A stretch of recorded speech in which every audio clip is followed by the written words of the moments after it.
شب قدر کی تلاش میں تمام معتکفین حضرات مسجد میں تشریف فرما ہے۔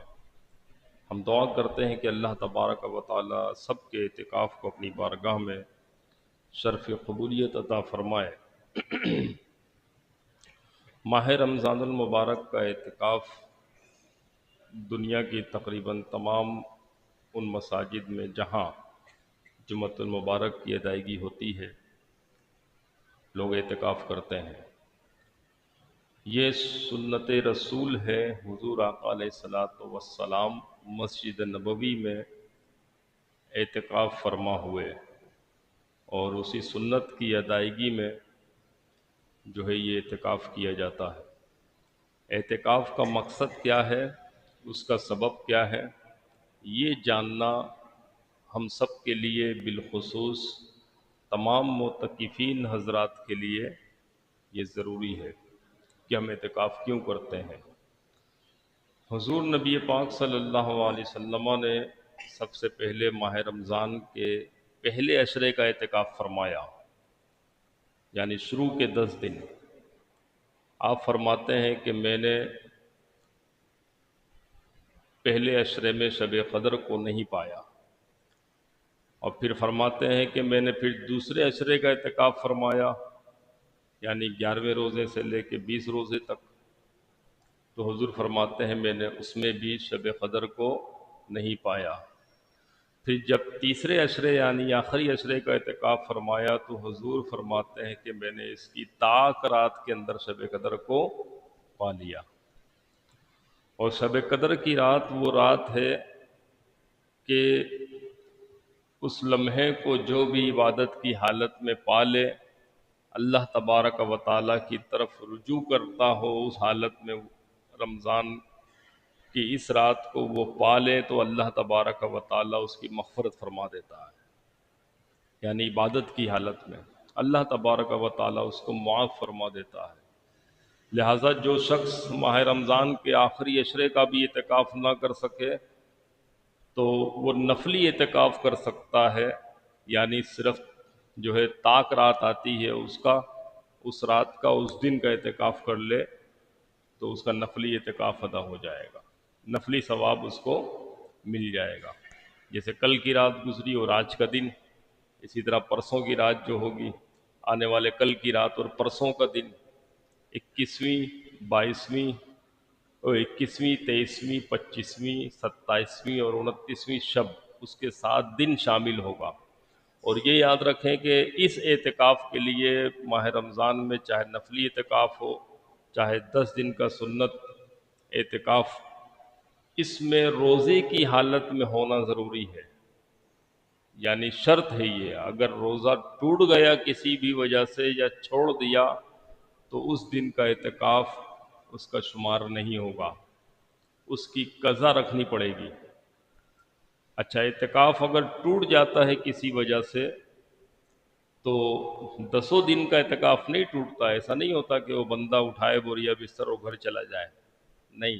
اعتکاف کسی وجہ سے اگر ٹوٹ جاتا ہے تو اس دن کا اعتکاف ٹوٹتا ہے جس دن اس سے کوئی غلطی سرزد ہوئی ہے، ایسی کہ جس سے اعتکاف ٹوٹ گیا، ٹھیک ہے؟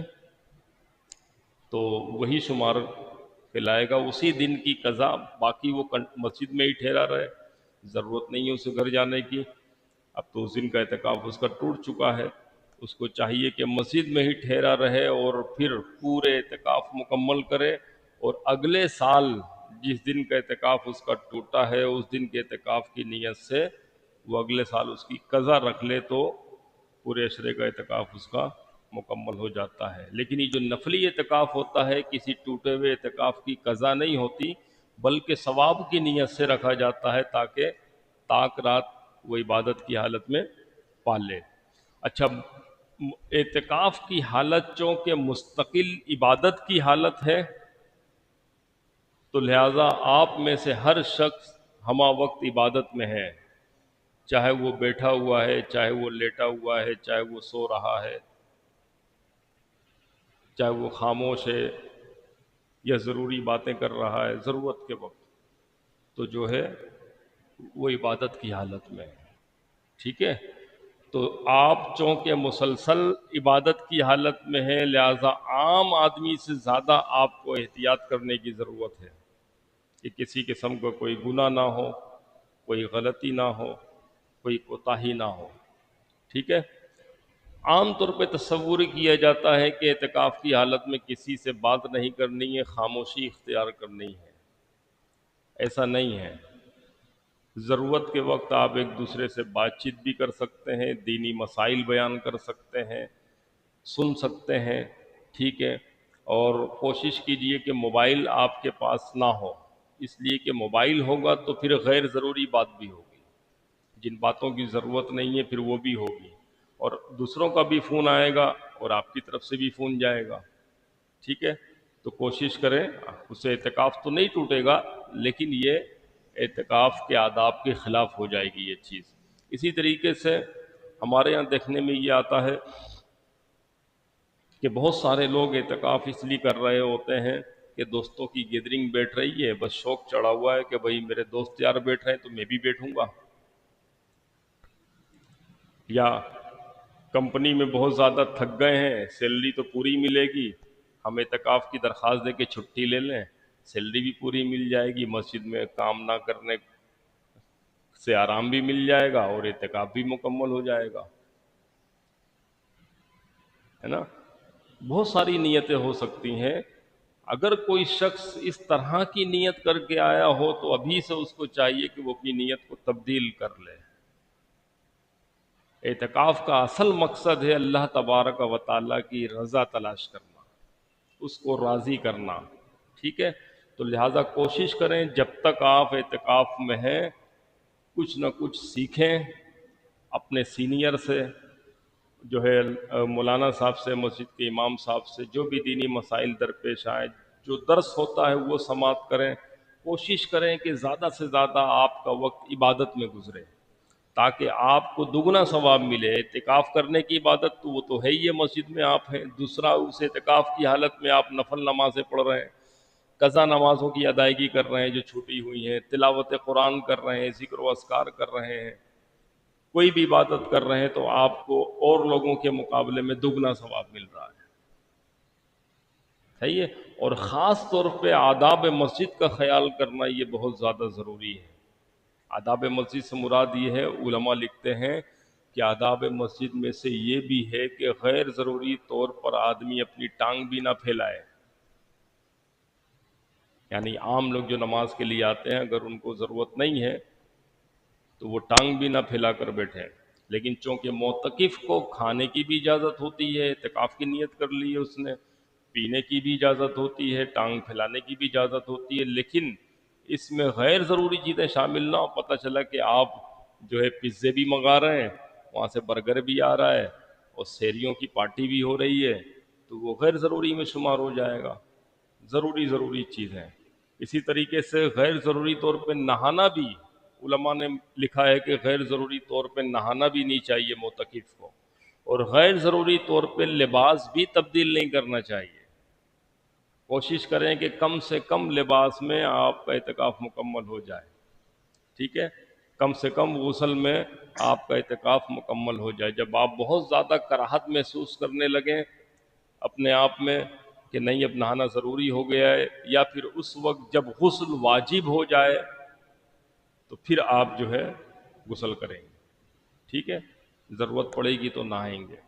اچھا، ایک صورت ہے سونے کی حالت میں اگر احتلام ہو جاتا ہے تو احتیاط طلب آداب مسجد میں سے یہ ہے کہ آپ مسجد کی ڈریوں پہ ڈائریکٹ نہ سو جائیں، آپ کا اپنا جو ہے کوئی ایسی موٹی چادر ہو تاکہ اگر اس پہ کوئی گندگی وغیرہ لگ جائے تو مسجد کی دریاں خراب نہ ہو، مسجد کا فرش خراب نہ ہو، اول تو یہ کہ ٹھیک ہے۔ دوسری چیز، اگر غسل واجب ہو جاتا ہے سونے کی حالت میں تو پھر ایسی صورت میں آپ مسجد سے فوراً اٹھ کے غسل کرنے جائیں، کوشش کریں، ٹھیک ہے، لیٹ نہیں کرنا ہے۔ جو ہی آپ کو علم ہو جائے کہ مجھ پر غسل واجب ہو چکا ہے، عام حالت میں جنابت ہو یعنی غسل جس پر واجب ہو اس کا مسجد میں آنا حرام ہوتا ہے۔ کیا ہوتا ہے؟ کوئی آ گیا تو گناہگار ہوگا، لیکن چونکہ معتکف پہلے سے ہی مسجد میں ہے تو اب ایسی حالت میں کیا کرے گا؟ ایسی حالت میں اس کو چاہیے کہ فوری طور پر وہ غسل کی تیاری کرے، لیکن وہ مسجد میں چلنے پھرنے سے پہلے تیمم کر لے۔ کیا کر لے؟ تیمم۔ تیمم کسے کہتے ہیں؟ یہ وضو اور غسل کا قائم مقام ہے۔ ظاہر مسجد پوری چل کے آپ کو جانی ہے نا، کپڑے نکالیں گے، آگے پیچھے ہوں گے، پھر مسجد پوری چل کے جائیں گے، پھر وضو یا غسل کر سکتے ہیں، تو وہاں جانے سے پہلے چونکہ آپ مسجد میں لہذا تیمم کر لیں۔ اور تیمم کا طریقہ کار کیا ہوتا ہے؟ یہ فرش بنا ہوا ہے، ٹھیک ہے، یا کارپیٹ پہ اگر آپ سمجھتے ہیں ڈسٹ ہوگی تو اس کارپیٹ سے بھی تیمم ہو سکتا ہے، فرش والی چیز، مٹی والی چیز سے تیمم ہوتا ہے۔ وہ اس طریقے سے کہ آپ اپنے دونوں ہاتھوں کو، توجہ سے سنیں، آپ اپنے دونوں ہاتھوں کو ایسے فرش پہ ماریں اور پورے چہرے پہ ایسے پھیر لیں، صحیح ہے، پھر دوبارہ ماریں اور الٹے ہاتھ سے پہلے سیدھے ہاتھ ایسے تیمم کریں، ایسے گھما کے، صحیح ہے۔ یہ پیچھے کا حصہ ہے ہتھیلی کا، یہاں سے لے جائیں ایسے پورا جو ہے کوہنی تک، پھر کوہنی گھما لیں، پھر ایسے واپس لا کے ایسے، یہ آپ کا تیمم سیدھے ہاتھ کا ہو گیا۔ پھر ایسے زمین پہ ماریں اور پھر الٹے ہاتھ کا تیمم، ٹھیک ہے، سیدھے ہاتھ سے اس طریقے سے یہ تیمم مکمل ہو گیا۔ آپ جو ہی آپ کو علم میں آئے کہ غسل واجب ہو چکا ہے، اپنی جگہ پہ بیٹھیں، کارپیٹ پہ ہیں تو کارپیٹ سے کر لیں، اس میں ڈسٹ ہوتی ہے عام طور پہ، یا پھر جو ہے سنگ مرمر کا پتھر لگا ہوا ہے، سنگ مرمر لگا ہوا ہے، اس سے بھی کر سکتے ہیں، آپ ہاتھ ماریں اور اس طریقے سے کر کے پھر آپ کھڑے ہوں اپنی جگہ سے، کپڑے وغیرہ نکالیں اور فوراً بلا تاخیر جا کے فوراً غسل کر لیں، چاہے دن کا وقت ہو چاہے رات کا وقت ہو۔ معتکفین کو چاہیے کہ اللہ کی رضا کی تلاش میں وہ آئیں، چونکہ وہ اللہ کے مہمان ہیں۔ آپ کیا ہیں؟ اللہ کے مہمان ہیں۔ آپ کسی کے گھر میں جاتے ہیں، ٹھہرتے ہیں تو کیا ہوتے ہیں؟ آپ مہمان ہوتے ہیں نا۔ آپ ابھی کہاں پہ ہیں؟ اللہ کے گھر میں ہیں، تو آپ اللہ کے مہمان ہیں، تو اللہ تبارک و تعالی مہمانوں کو انشاءاللہ خالی ہاتھ جانے نہیں دے گا۔ ہاں، مہمان جب واپسی جاتا ہے نا تو میزبان اس کو کچھ، اس کی خدمت کرنے کے ساتھ ساتھ پھر جاتے ہوئے کچھ نہ کچھ تحفے تحائف دیتا ہے، تو یہ تحفہ آپ اسی وقت لے کے جا سکتے ہیں جب آپ اللہ کو راضی کر کے یہاں سے جائیں گے، ٹھیک ہے۔ تو کوشش کریں کہ ایک ٹائم ٹیبل بنا لیں سارے مل کر، اور مجموعی اجتماعی طور پر اس ٹائم ٹیبل پہ عمل کریں۔ میں امام صاحب سے بھی کہوں گا آپ لسٹ لگا دیں اس کی نا، کہ کس ٹائم آپ نے جاگنا ہے، کس ٹائم سونا ہے، ٹھیک ہے، پورا ٹائم ٹیبل کے مطابق چلیں۔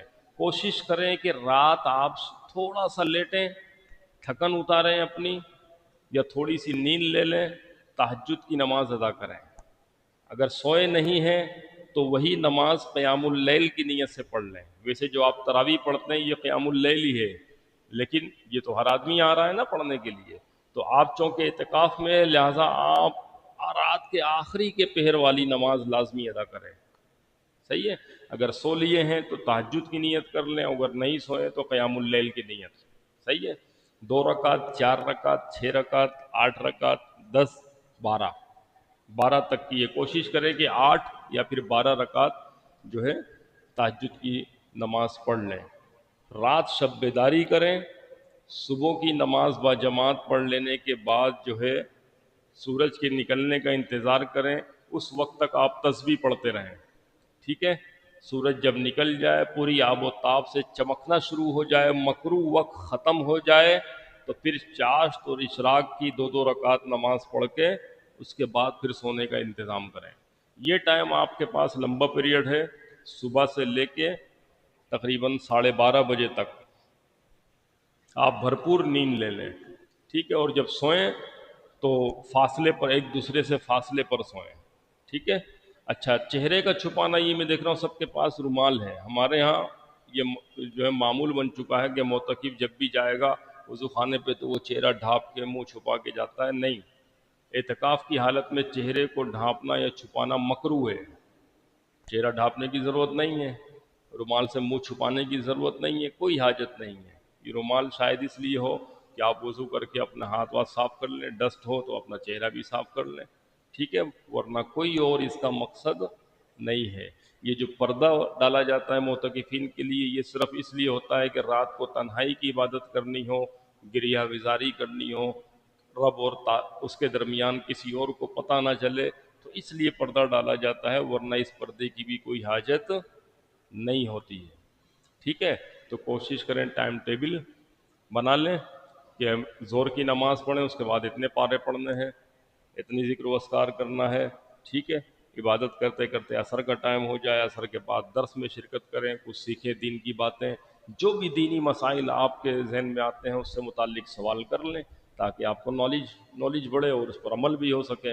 اور اس کے بعد جو ہے درس ختم ہونے کے بعد پھر آپ تسبیحات وغیرہ پڑھ لیں، افطاری کی تیاری، افطاری کرنے کے بعد پھر نماز مغرب کی، اور اس کے بعد تھوڑا سا لیٹ لیں۔